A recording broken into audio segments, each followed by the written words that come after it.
उस जवान ने अपना वृतांत कहना आरंभ किया। उसने कहा कि मेरे पिता का नाम देवव्रत था। वह काले द्वीपों का अधिपति था। वे काले द्वीप 4 विख्यात पर्वत हैं। उसकी राजधानी उसी स्थान पर थी जहां वह रंगीन मछलियों वाला तालाब है। जब मेरे पिता 70 वर्ष के हुए तो उनका देहांत हो गया और उनकी जगह मैं राज सिंहासन पर बैठ गया। मेरे विवाह को 5 वर्ष हुए ही थे कि मुझे आभास हुआ कि मेरी पत्नी का मेरे प्रति पहले जैसा प्रेम नहीं है। एक दिन दोपहर के भोजन के पश्चात वह स्नान गृह को गई और मैं अपने शयन कक्ष में लेटा था। 2 दासियां जो रानी को पंखा किया करती थीं, मेरे पास बैठ गईं और मुझे आराम देने के लिए पंखा करने लगी। वे मुझे सोता समझकर धीमे धीमे बातचीत करने लगी। मैं सोया नहीं था, किंतु उनकी बातें सुनने के लिए सोने का बहाना करने लगा। एक दासी बोली कि हमारी रानी बड़ी दुष्ट है कि ऐसे सुंदर और सुशील पति को प्यार नहीं करती। दूसरी बोली, तू ठीक कहती है। रात में बादशाह को अकेला सोता छोड़कर रानी न जाने कहाँ जाती है और बेचारे बादशाह को कुछ पता भी नहीं चलता। पहली ने कहा, ये बेचारा जाने भी कैसे? रानी रोज रात को उसके शरबत में कोई नशा मिलाकर उसे दे देती है। ये नशे से बिल्कुल बेहोश हो जाता है और रानी जहाँ चाहती है चली जाती है और प्रातः काल के कुछ पहले आकर इसे होश में लाने की औषधि सूंघा देती है। मेरे बुजुर्ग दोस्त, मुझे यह सुनकर इतना दुख हुआ कि उसे वर्णन करना मेरी सामर्थ्य के बाहर है। उस समय मैंने अपने क्रोध को संभालना उचित समझा और कुछ देर में इस तरह अंगड़ाइयां लेता हुआ उठा जैसे सचमुच सो रहा था। कुछ देर में रानी भी स्नान करके वापस आ गई। उस रात को भोजन के उपरांत मैं शयन करने के लिए लेटा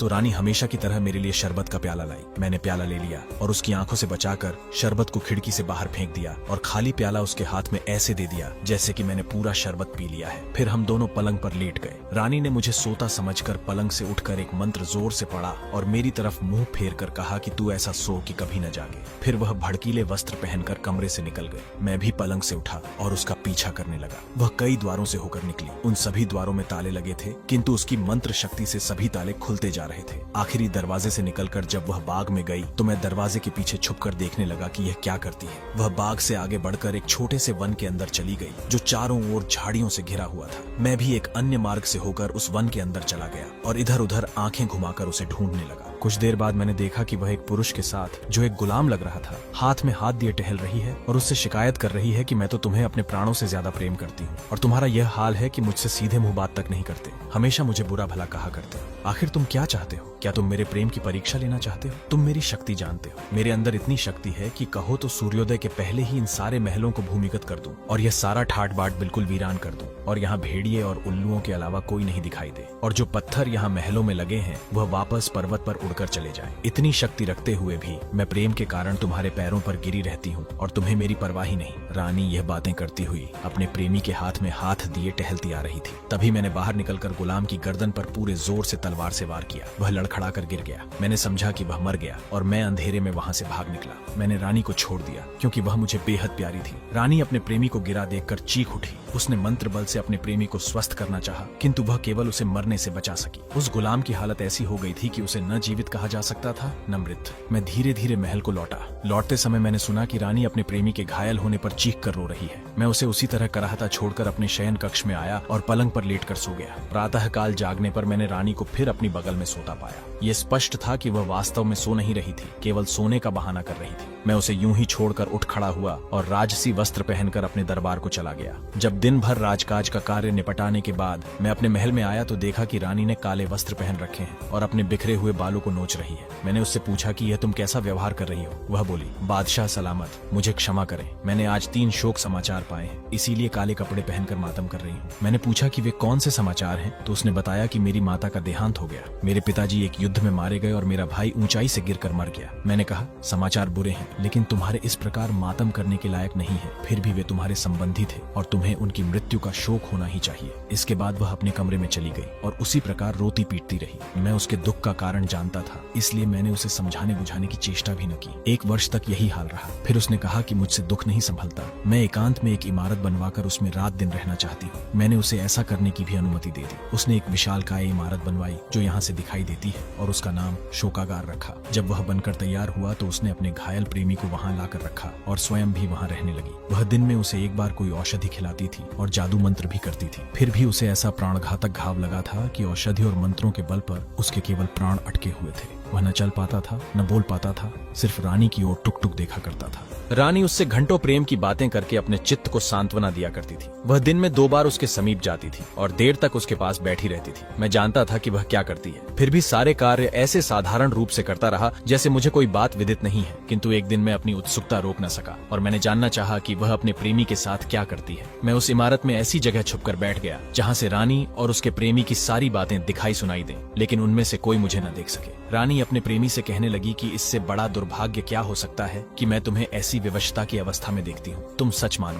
तुम्हारी दशा देखकर मुझे इतना कष्ट होता है कि जितना स्वयं तुम्हें भी नहीं होता होगा। मेरे प्राण, मेरे जीवनधार, मैं तुम्हारे सामने घंटों बैठी बातें करती हूँ और तुम मेरी एक बात का भी उत्तर नहीं देते। अगर तुम मुझसे एक बात भी करो तो मेरे चित्त को बड़ा धैर्य मिले। रानी इसी प्रकार अपने प्रेमी के सम्मुख बैठकर प्रलाप करती रही। मुझ मूर्ख से अपनी रानी की यह दशा न देखी गई और उसका प्रेम मेरे हृदय में फिर उमड़ आया। मैं चुपचाप अपने महल में आ गया। कुछ देर में वह किसी काम से महल में आई तो मैंने कहा कि अब तुमने अपने सगे संबंधियों के प्रति बहुत शोक व्यक्त कर लिया, अब साधारण रूप से रानी जैसा जीवन बिताओ। वह रोकर कहने लगी कि बादशाह सलामत मुझसे यह करने के लिए न कहे। मैं उसे जितना समझाता बुझाता था उतना ही उसका रोना पीटना बढ़ता जाता था। मैंने उसे उसके हाल पर छोड़ दिया। वह इसी अवस्था में 2 वर्ष और रही। मैं एक बार फिर शोकागार में गया कि रानी और उसके गुलाम प्रेमी का हाल देखूं। मैं फिर छुपकर बैठ गया और सुनने लगा। रानी कह रही थी कि प्यारे, अब तो 2 वर्ष बीत गए हैं। मेरे रोने चिल्लाने और विलाप करने का तुम्हारे हृदय पर कोई प्रभाव नहीं होता। जान पड़ता है कि तुम मुझे बात करने के योग्य नहीं समझते, इसीलिए तुम अब मुझे देखकर आंखें भी बंद कर लेते हो। मेरे प्राण प्रिय, एक बार आंखें खोलकर मुझे देखो तो मैं तुम्हारे प्रेम में कितनी विह्वल हो रही हूँ। रानी की यह बातें सुनकर मेरे तन बदन में आग लग गई। मैं उस इमारत से बाहर निकल आया और गुम्बद की तरफ मुंह करके कहा, ओ गुम्बद, तू इस स्त्री और उसके प्रेमी को जो मनुष्य रूपी राक्षस है उन्हें निगल क्यों नहीं जाता। मेरी आवाज सुनकर मेरी रानी जो अपने प्रेमी के पास बैठी थी क्रोधांध होकर बाहर निकल आई और मेरे समीप आकर बोली, दुष्ट, तेरे कारण ही मुझे वर्षों से शोक ने जकड़ रखा है। तेरे ही कारण मेरे प्रिय की ऐसी दयनीय दशा हो गई है और वह इतनी लंबी अवधि से घायल पड़ा है। मैंने कहा, हाँ, मैंने ही इस कुकर्मी राक्षस को मारा है। ये इस योग्य था और तू भी इस योग्य नहीं कि जीवित रहे, क्योंकि तूने मेरी सारी इज्जत मिट्टी में मिला दी है। यह कहकर मैंने तलवार खींच ली कि तभी उसने कुछ ऐसा जादू किया कि मेरा हाथ उठ ही न सका। फिर उसने धीरे धीरे कोई मंत्र पढ़ना आरंभ किया जिसे मैं बिल्कुल न समझ पाया। मंत्र पढ़ने के बाद वह बोली, अब मेरे मंत्र की शक्ति देख। मैं आज्ञा देती हूँ कि तू कमर से ऊपर जीवित मनुष्य रहेगा और कमर से नीचे पत्थर बन जाएगा। उसके इतना कहते ही मैं वैसा ही बन गया जैसा उसने कहा था, अर्थात मैं न जीवित लोगों में रहा न मृतकों में। फिर उसने शोकागार से उठवाकर मुझे इस जगह लाकर रख दिया। उसने मेरे नगर को तालाब बना दिया और वहाँ एक भी मनुष्य नहीं रहने दिया। मेरे सभी दरबारी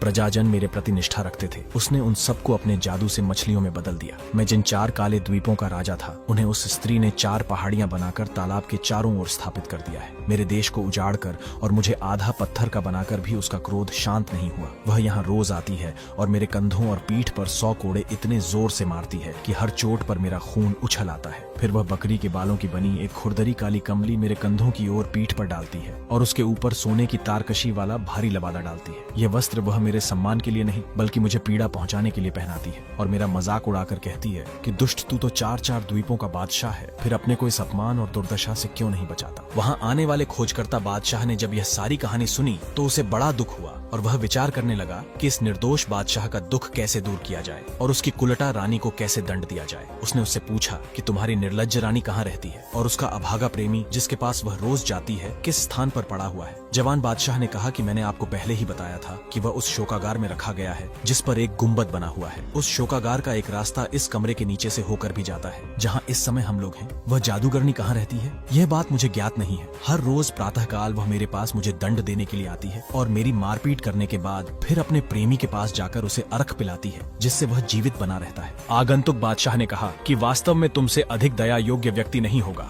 तुम चिंता न करो, मैं तुम्हारे दुख के निवारण का भरसक प्रयत्न करूंगा। इसके बाद आगंतुक बादशाह उसी कक्ष में सो गया क्योंकि रात का समय हो गया था। बेचारा काले द्वीपों का बादशाह उसी प्रकार बैठा रहा और जागता रहा। स्त्री के जादू ने उसे लेटने और सोने योग्य नहीं छोड़ा था। दूसरे दिन आगंतुक बादशाह गुप्त मार्ग से शोकागार में प्रविष्ट हो गया। फिर वह उस स्थान पर गया जहाँ घायल अवस्था में रानी का गुलाम प्रेमी पड़ा हुआ था। वहाँ जाकर उसने तलवार का ऐसा प्रहार किया कि वह अधमरा आदमी तुरंत मर गया। बादशाह ने उसका शव घसीटकर पीछे बने एक कुएं में डाल दिया और शोकागार में वापस आकर उस गुलाम की जगह खुद लेटा रहा ताकि रानी के आने पर उसे मार सके।